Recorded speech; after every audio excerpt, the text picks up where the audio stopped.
Hello students, welcome back once again. आज हम फिर चैप्टर नंबर 10 का आगे वाला पार्ट पढ़ेंगे। ठीक है, कल हमने पढ़ा था फ्रिक्शन के एग्जाम्पल्स, रोलिंग फ्रिक्शन के एग्जाम्पल पढ़े थे। आज हम पढ़ेंगे friction due to liquid and gas, यानी कि लिक्विड और गैस मीडियम अगर है तो उसमें फ्रिक्शन कैसा होता है, फ्रिक्शन का उस पर क्या प्रभाव होता है। ठीक है, देख लेते हैं। When a solid moves in liquid और gas the surface of solid experience friction, यानी कि जब कोई भी सॉलिड पार्टिकल लिक्विड या गैस में के सरफेस या सॉलिड सरफेस पे फ्रिक्शन में मूव करता है तो उसका एक्सपीरियंस क्या होता है फ्रिक्शन का, यानी वो कैसा फ्रिक्शन होता है, कैसा होता है कि however liquid expressed exerts less force of friction as comparison to gas, यानी कि लिक्विड में कम फोर्स लगता है गैस के कंपेरिजन में। ठीक है, गैस के कंपेरिजन में लिक्विड का जो फोर्स है, फ्रिक्शन फोर्स ऑफ फ्रिक्शन है कंपेरिजन टू गैस के, वो लेस होता है। ठीक है, force of friction as compare to solid और force of friction compare solid के कंपेरिजन में गैस का कम होता है। ठीक है, यानी कि आपने देखा लिक्विड का लेस होता है force of friction comparison to gas के, और गैस का लेस होता है force of friction as comparison to solid के। ठीक है, we will discuss friction due to water as the most common liquid and friction due to air and as most common gas. हम इस discuss करेंगे कि friction water mostly water और liquid, जैसे water क्या लिक्विड है तो इसका फ्रिक्शन एयर में कितना होगा, है ना, यानी कि गैस में क्या होगा force of friction comparison to liquid solid की क्या होगा, कम होगा। ठीक है, friction due to air. Okay students, friction due to air देख लेते हैं। Friction due to air, friction due to air is so small that we hardly feel it. The small force area experience less force of friction due to air and hence reached the ground level quickly। जो friction होता है air का is a small that hardly feel it, इसको हम feel कर सकते हैं। And V small surface है, अगर एरिया एक्सपीरियंस कर रहा है लेस फोर्स उस पर क्या है, लेस फोर्स लगेगा due to the air and hence reach the ground level quickly. और जो है कोई भी वस्तु को अगर हम गिरा रहे हैं एयर में, एयर मीडियम है तो फ्रिक्शन क्या है, कम होता है और वो जल्दी से जल्दी एयर से यानी ऊपर से किसी चीज़ को अगर हम छोड़ते हैं नीचे की तरफ, वो बहुत तेज़ी से जो है नीचे ग्राउंड पे आकर के गिरेगा। ठीक है, for example the body of aeroplane are streamline and that why are offer least friction, है ना। जो एरोप्लेन देख रहे हैं वो क्या है, एयर, क्योंकि वो एयर में होता है। ठीक है, ऑफर लीस्ट फ्रिक्शन, यहाँ पे फ्रिक्शन कम होता है। द मेट्रोज शूटिंग स्टार्स, है ना, तो enter the atmosphere at the high speed at such the friction due to air is very high. देखिए, जो हमारा मेट्रोज होता है, शूटिंग स्टार्स जो होते हैं हमारे, वो क्या होता है, इंटर द एटमॉस्फेयर, जैसे ही एटमॉस्फेयर में हमारे अर्थ के एटमॉस्फेयर में आ जाते हैं तो उनकी स्पीड क्या हो जाती है, हाई हो जाती है, तेज़ हो जाती है। Such as friction due to air very high, तो उस समय जो फ्रिक्शन होता है वेरी हाई होता है और due to this high friction, इस हाई फ्रिक्शन की वजह से द टेम्परेचर ऑफ मेट्रियोर्स क्या होता है, राइजेस एज सच ए हाई डिग्री, तो उनका जो कहाँ पहुँच जाता है, टेम्परेचर हाई डिग्री पे पहुँच जाता है। दैट दे क्रैश फायर, जिसकी वजह से फायर क्रैश हो जाता है, उसमें फायर आग लग जाती है ना मेट्योर्स में। The body of bird are the streamline shape, उसका स्ट्रीमलाइन शेप होता है, जैसे कि आप स्ट्रीमलाइन शेप ऐसे अगर देखें आप बर्ड का बॉडी स्ट्रक्चर तो कुछ इस तरीके से होता है ना, stream like shape, due to which air offer less friction and hence they can fly at loss of speed lot of speed, काफ़ी तेज़ी से उड़ सकते हैं क्योंकि इनका बॉडी स्ट्रक्चर कैसा होता है, स्ट्रीम लाइंड होता है। जबकि अगर स्ट्रीम लाइक अगर स्ट्रक्चर नहीं होगा तो फ्रिक्शन ज़्यादा लगेगा, है ना। तो यहाँ पर जो है फ्रिक्शन लेस होता है क्योंकि इसका body structure stream like shape का है और ये तेज़ी से बर्ड जो है फ्लाई कर सकता है तेज़ी से स्पीड के साथ, है ना। अब देख लेते हैं the spaceship are avoid with heat shield at the head because when a spaceship enter the atmosphere due to the friction they can catch fire, है ना। thus to prevent their burn a heat shield is protect. देखो जो spaceship होता है, अब उसका shape तो ऐसे स्ट्रीम लाइक ऐसे है नहीं, जो हमारा ये देखिए इस तरीके से होता है ना, जैसे जी हमारा स्पेसशिप है कुछ इस तरीके से, रफली देख लीजिए। तो ये क्या होता है कि अब इस पे क्या होती है, कवरिंग होती है, इस पे शील्ड होता है, एक शीट कवरिंग होती है जो इसको प्रोटेक्ट करती है, क्योंकि अब ये जब एटमॉस्फेयर में आ जाएगा स्पेसशिप, एटमॉस्फेयर में फ्रिक्शन की वजह से कैच फायर को आग लग सकती है इसमें, लेकिन प्रिवेंशन के लिए कि बर्न ना हो इसके लिए इस पर शील्ड कवर किया गया होता है, प्रोटेक्ट, जो इसको शील्ड इज़ प्रोवाइडेड, है ना, ये प्रिवेंट करता है बर्निंग से। द बॉडी नेक्स्ट देख लेते हैं, the body of automobile are also streamline due to which air exert less friction and the automobiles can run easily। जो ऑटोमोबाइल्स होती हैं यानी कि चलने फिरने वाला जो ऑटोमोबाइल क्या होता है, जो स्वयं ही चल सके एक स्थान से दूसरे स्थान पर, है ना। तो ऑटोमोबाइल्स जो होती है स्ट्रीम लाइक ड्यू टू इसका क्या होता है, लेस फ्रिक्शन लगता है क्योंकि ये जो है इजीली रन कर सकती हैं आसानी से, है ना, इसमें फ्रिक्शन कब लगता है। अगला देख लेते हैं स्ट्रीमलाइन शेप क्या होता है। आखिर हम स्ट्रीमलाइन की बात कर रहे हैं तो आखिर शेप क्या होता है, मैंने आपको थोड़ी देर पहले बताया भी। फिर देख लेते हैं the special type of shape of body around which fluid air और वाटर, उसके बॉडी के अंदर एयर व वाटर भरा रहता है उसकी बॉडी कैविटी में, can flow fast easily offering minimum amount of friction. ये जो होता है क्या होता है, इसका शेप एक शेप निर्धारित होता है, इस तरीके से स्ट्रीम लाइक शेप होता है इसका, इस तरीके से शेप होता है कि ये, और इसकी बॉडी के अंदर एक ऐसा फ्लूइड भरा रहता है कि ये फ्लूइड क्या होता है, वाटर या एयर। जैसे कि बर्ड की आप देखिए, अगर बोन्स की बात करें तो बर्ड की बोन्स में एयर शैक्स ज़्यादा होते हैं, उनकी जो सेल स्ट्रक्चर होती हैं, सेल के अंदर जो एयर होता है वो ज़्यादा होता है इनकी बोन्स में, बर्ड्स के बोन में एयर ज़्यादा होने, एयर वैक्यूल्स ज़्यादा होने की वजह से सेल के अंदर इनकी हड्डियाँ बहुत हल्की होती हैं और ये आसानी से जो है हवा में तैर सकते हैं, उड़ सकते हैं, है ना। और जैसे कि अगर हम है ना, तो ये फ्लूइड्स क्या होती हैं, हेल्प करती हैं, उनसे फ्रिक्शन कम लगता है, अमाउंट ऑफ फ्रिक्शन, है ना। फ्रिक्शन ड्यू टू वाटर देख लेते हैं। The bodies of ships and boat streamline, है ना, body of, bar bar streamline की बात करें तो शिप और जो बोट होती है उनकी बनावट कैसी होती है, स्ट्रीम लाइक होती है, स्ट्रीमलाइंड होती है, and so they exert minimum amount of friction, और कम से कम इनके ऊपर फ्रिक्शन लगता है वाइल मूविंग थ्रू वाटर, जिसके द्वारा ये वाटर में मूव कर पाते हैं, ठीक है। नेक्स्ट देख लेते हैं फ्रिक्शन ड्यू टू द, हाँ ये हो गया, सेकंड पॉइंट देख लेते हैं। When a swimmer swim in the water he try to streamline his body as far as possible and exerts less friction due to water and swim easily.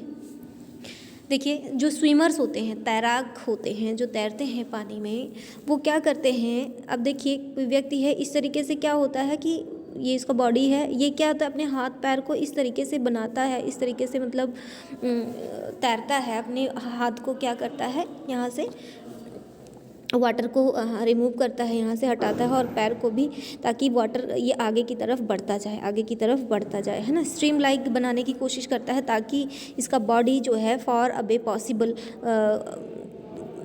जा सके, दूर जा सके, है ना, लेस फ्रिक्शन लग सके वाटर में और वो स्विम कर सके आसानी से, है ना। थर्ड पॉइंट देख लेते हैं, the boatman move his arches in the river direction of approaching close to shore. देखो जो बोट होता है इस तरीके से बोट होता है, बोट में ये व्यक्ति क्या होता है, जो इसके पास क्या होता है, एक इस तरीके से चप्पू होता है, इसको बोलते हैं। तो इससे क्या है, पानी की जो स्ट्रीम्स होती हैं, जैसे इस तरीके से स्ट्रीम आ रही है तो पीछे ढकेलने की कोशिश करता है ताकि ये बोट जो है आगे की तरफ जाए, है ना। The boat move his the boatman क्या करता है, आर्च को, यही आर्च को जो है, आर्च को क्या करता है, रिवर्स डायरेक्शन में अप्रोच करता है क्लोज टू शोर, किनारे पे पहुंचने के लिए, किनारे पे पहुंचने के लिए, है ना। अगर इसको इस तरफ जाना है तो पानी को वो इस तरफ जो है मूव करता है ताकि वो इस तरफ आ सके, अपोजिट डायरेक्शन में, है ना, ताकि वो किनारे पर शोर पे किनारे पे पहुंच सके नदी के, है ना। ठीक है, this increase the speed of boat, इसी की वजह से इंक्रीज हो जाती है, बढ़ जाती है स्पीड ऑफ बोट की स्पीड बढ़ जाती है।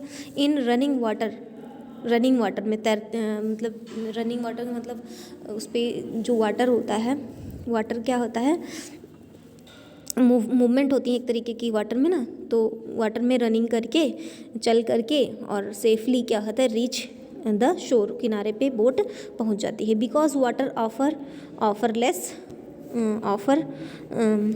Less friction and hence it is very difficult to stop the boat.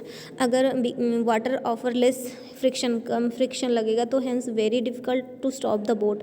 अगर बहुत कम भी लगेगा फ्रिक्शन तो बोट को रोकना मुश्किल हो जाएगा, वो स्पीड के साथ भागेगी और फिर हम रोक नहीं पाएंगे। देखिए काफ़ी उस पर फ्रिक्शन लगता है वाटर में बोट के लिए, नहीं तो अगर ऐसा नहीं होगा तो फिर फ्रिक्शन नहीं लगेगा तो बोट रुक भी नहीं पाएगी ना, स्लो नहीं हो पाएगी, बहुत फास्ट भागेगी, है ना।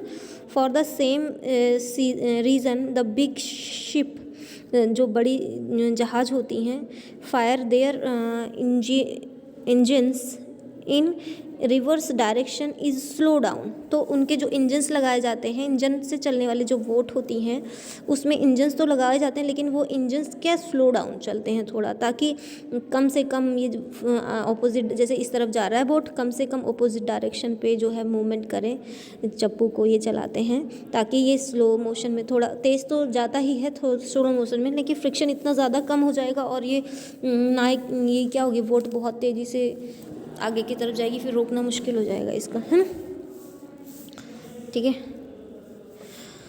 माय गॉड, आगे देखते हैं। फॉर सेम सीज़न, हाँ ठीक है, ओरिजिन हो गया ये। अब देख लेते हैं, as the water offer very small friction, हाँ टू स्लो डाउन। तो वही कह रहा है कि इंजन को रिवर्स डायरेक्शन में स्लो डाउन किया जाता, कम किया जाता है ताकि वाटर जो है water offer very small friction, water जो है बहुत स्मॉल फ्रिक्शन लगाए और हम जो है आसानी से किनारे पे पहुंच जाए।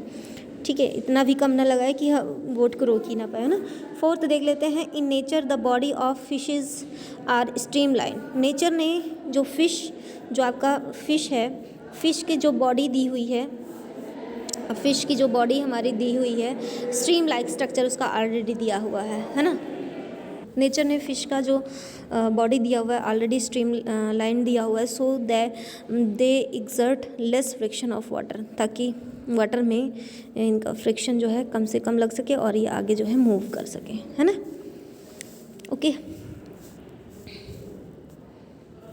अब देख लेते हैं एडवांटेज ऑफ फ्रिक्शन। फ्रिक्शन के क्या लाभ हैं। Friction is essential for everyday life. Friction हमारे रोज़मर्रा की ज़िंदगी के लिए बहुत ज़रूरी है। क्यों ज़रूरी है देख लेते हैं। विदाउट फ्रिक्शन, बिना फ्रिक्शन के the object would slide of the table unless it is perfectly horizontal. हम आसानी से चीज़ों को एक स्थान से दूसरे स्थान पे खिसका नहीं सकते हैं, नहीं पहुंचा सकते हैं विदाउट फ्रिक्शन, है ना। सेकंड क्या है, it would be difficult to sit in the chair without friction. अगर फ्रिक्शन ही नहीं होगा तो हम चेयर पे भी नहीं बैठ सकते हैं। चेयर हमें क्या है, बिल्कुल चेयर से हम फिसल नहीं जाएंगे, फ्रिक्शन ज़्यादा लगता है, इसलिए हम उस पर बैठे रहते हैं आसानी से चेयर पे, है ना। Friction help in supporting a ladder incline to a wall. Ladder को वॉल पे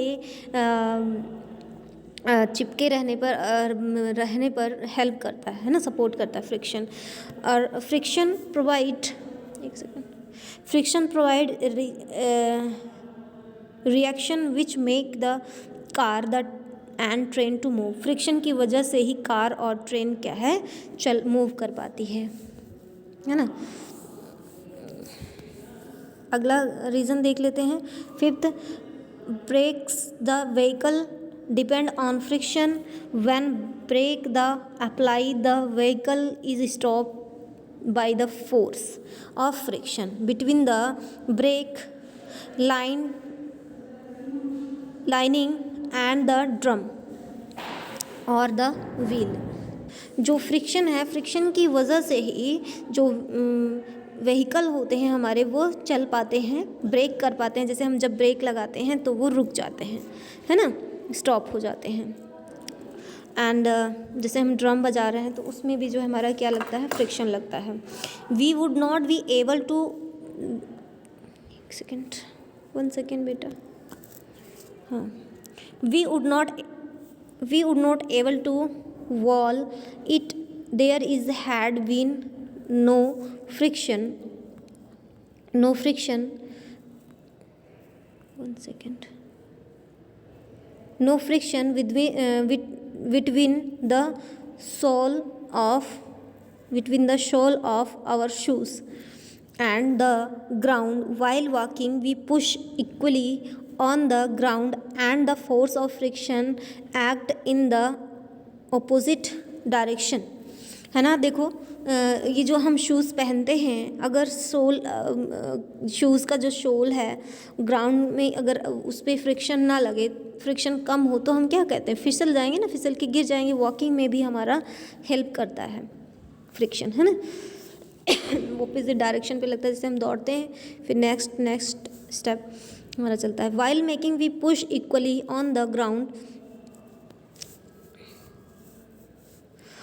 ground and force the friction act in the opposite direction।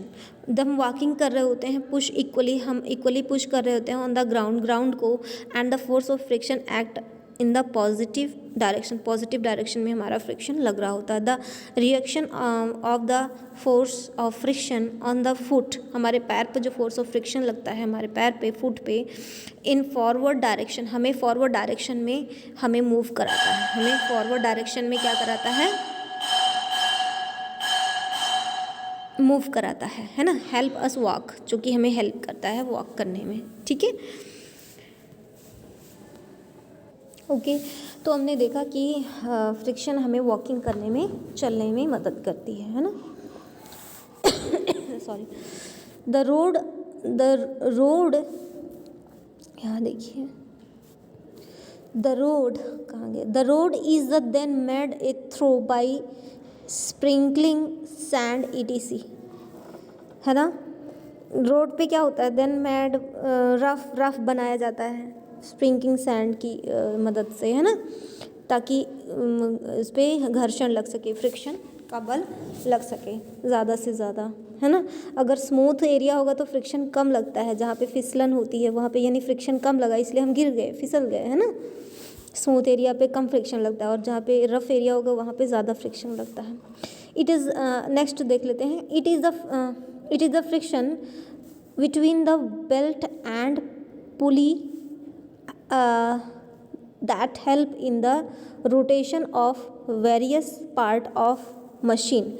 जो हमारे जो मशीन्स होती हैं, फ्रिक्शन उनके बीच में भी लगता है, जो रोटेट कर रही होती हैं, वेरियस पार्ट्स उनके मशीन के पार्ट्स जो है मूव कर रहे होते हैं, उसमें भी फ्रिक्शन हमारा लग रहा होता है। The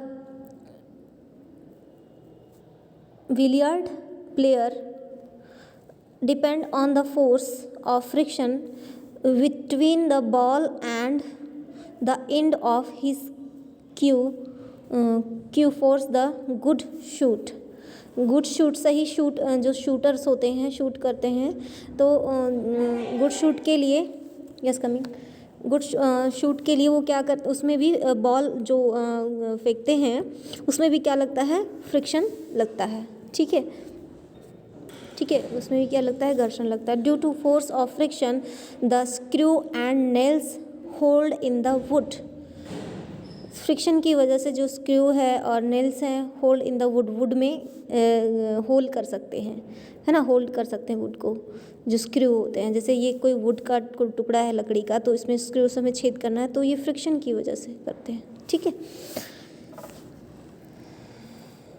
नेक्स्ट क्या है 10th the yes okay sorry देख लेते हैं आगे 10th वाला point the lighting of matchsticks due to the force of frictions जैसे माचिस जो होती है माचिस की तीली हम जलाते हैं due to the force of friction की वजह से the force of friction rise the temperature the matchsticks held to such a extent and the chemical in the chart fire to produce flame है ना उसी की वजह से जब उसकी हेड को हम सच एक्सटेंड करते हैं तो केमिकली रिएक्शन होता है एंड कैच फायर को पकड़ लेता है एंड प्रोड्यूस फ्लेम और आग को फ्लेम को पैदा करता है माचिस से है ना नेक्स्ट क्या है 11th ये क्या कह रहा है speakers are provided in the shoes of athletes increase the friction and prevent slipping करने में इनकी जो है मदद करती है एथलेट्स की स्पीकर्स लगे होते हैं शूज़ में है ना ठीक है नेक्स्ट देख लेते हैं क्या है डिसएडवांटेज ऑफ फ्रिक्शन के कुछ डिसएडवांटेज भी हैं वो क्या डिसएडवांटेज है देख लेते हैं disadvantage of friction has the following disadvantage first friction is machine produce heat and under stable noise friction की वजह से जो मशीन्स होती हैं प्रोड्यूस करती हैं क्या हीट प्रोड्यूस करती हैं एंड अंडर स्टेबल नॉइस है ना आवाज़ भी करती हैं मशीनें है ना as one surface of the body is move over another और एक सरफेस दूसरे बॉडी के ऊपर मूव करता है तब उस समय तो वो क्या करती है नॉइस करती हैं some energy is use up in overcome the force of friction और फोर्स ऑफ फ्रिक्शन में एनर्जी भी लगती है this energy dissipates in the form of heat and sound energy और ये एनर्जी किस रूप में निकलती है हीट के रूप में और साउंड एनर्जी के रूप में निकलती है जो कि मतलब कि आपका नॉइस पोल्यूशन फैलाता है ना आगे देख लेते हैं as result the excessive friction ज़्यादा फ्रिक्शन लगने की वजह से the wear and tear on the machines and shoes take place है ना फ्रिक्शन की वजह से ही हमारा जो मशीनों में क्या होता है तोड़ फोड़ होता है वियर एंड टीयर होता है मशीन का है ना the engine of car resize if it run with short of oil जब इंजन जो कार होता है रिसाइज इसका इफ रन करता है जो शॉर्ट ऑफ ऑयल की वजह से and the piston and cylinder get so hot on account of excessive friction that they may get jam और इसी की वजह से सिलेंडर क्या होता है जाम हो जाता है गर्म हो जाता है और जाम हो जाता है मशीन है ना friction reduce the efficiency of machine of some in energy is waste in overcoming friction. ज़्यादा फ्रिक्शन की वजह से जो मशीन का जो इफ़िशियंसी है, जो उसकी क्षमता है, वो रिड्यूस हो जाती है, कम हो जाती है। ठीक है, अगला है friction as a necessary evil.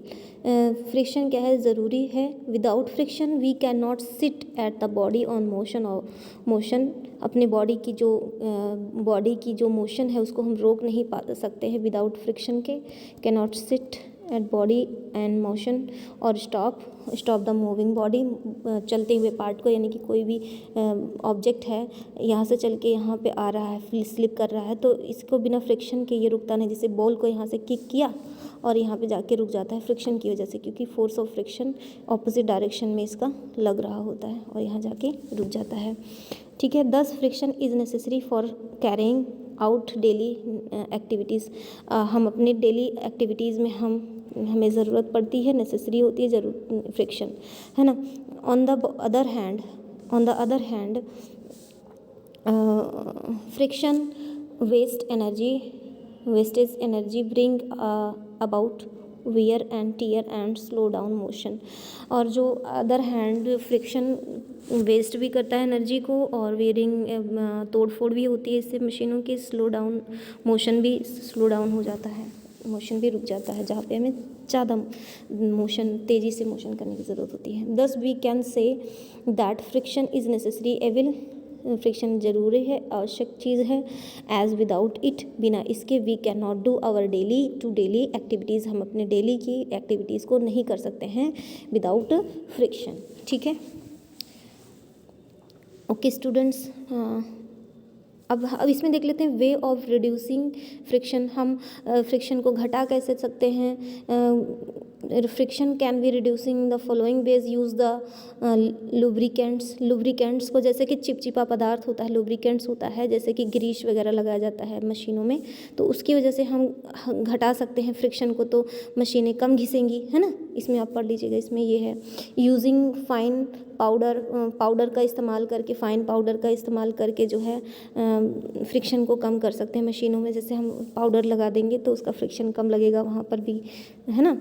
And by polish करके, जैसे कि पॉलिश कर देते हैं, फ्रिक्शन जैसे पॉलिश कर देंगे सतह चिकनी हो जाएगी, चिकनी सतह पर क्या है फ्रिक्शन कम लगता है, तो ये कम घिसेगा, है ना, डैमेज कम होगा। बाई यूजिंग सोप सोल्यूशन, जैसे कि अब आप जैसे हाथ में चूड़ी पहनते हैं, देखिए बहुत कठिनाई से चूड़ी जाती है, अगर यहाँ पे सोप लगा लेते हैं तो आसानी से चूड़ी क्या है फिसल जाती है, और फ्रिक्शन की वजह से हम हाथ में आसानी से चूड़ी को पहन लेते हैं। यूज़ बॉल बियरिंग, है ना, rotating machine such as herb and cycle, है ना, एंड एक्सिस, जैसे कि कुछ ऐसे माउंटेन में है, बाल वेयरिंग करके हम रिड्यूस कर सकते हैं फ्रिक्शन को। व्हील, जैसे बाईसाइकिल में व्हील शेप का है, व्हील शेप की वजह से आप जानते हैं कि इसमें थोड़ा सा पॉइंट ही टच करता है, कल आपने देखा, तो इससे फ्रिक्शन कम लगता है। ठीक है, वे ऑफ इंक्रीज, इसमें हम क्या करते हैं, ये तो हमारा था कि हम वे ऑफ रिड्यूस कैसे फ्रिक्शन को रिड्यूस कर सकते हैं। अब वे ऑफ इंक्रीजिंग फ्रिक्शन को बढ़ा कैसे सकते हैं। By making the surface rough को सरफेस करके, सरफेस जितना रफ होगा और सामान उतना कम हम फिसला पाएंगे, उतना कम मतलब उतना स्लो डाउन चीज़ यहाँ से यहाँ तक जा पाएगी, है ना। रफ होगा अगर सरफेस तो यानी कि फ्रिक्शन ज़्यादा लगेगा, है ना, इसके ऊपर। और बाय यूजिंग ड्राई सरफेस का यूज़ करके, अभी चिकना सतह बनाते हैं सरफेस को कम फ्रिक्शन लगने के लिए, ज़्यादा फ्रिक्शन लगने के बढ़ाने के लिए फ्रिक्शन को हम सतह को चिकना बना देते हैं। ठीक है, ये आपका पूरा था। और बाई इंक्रीजिंग द वेट को इंक्रीज़ करके, वेट को हम अगर बढ़ा देंगे तो भी जो है हमारा क्या है वहाँ पे फ्रिक्शन ज़्यादा लगेगा। ठीक है, ओके स्टूडेंट्स, ये आपका लेसन एंड हो गया है। आप इसके क्वेश्चन आंसर भी मैंने सेंड कर दिया है, आई होप आपने कंप्लीट कर लिए होंगे। ठीक है, थैंक यू स्टूडेंट्स।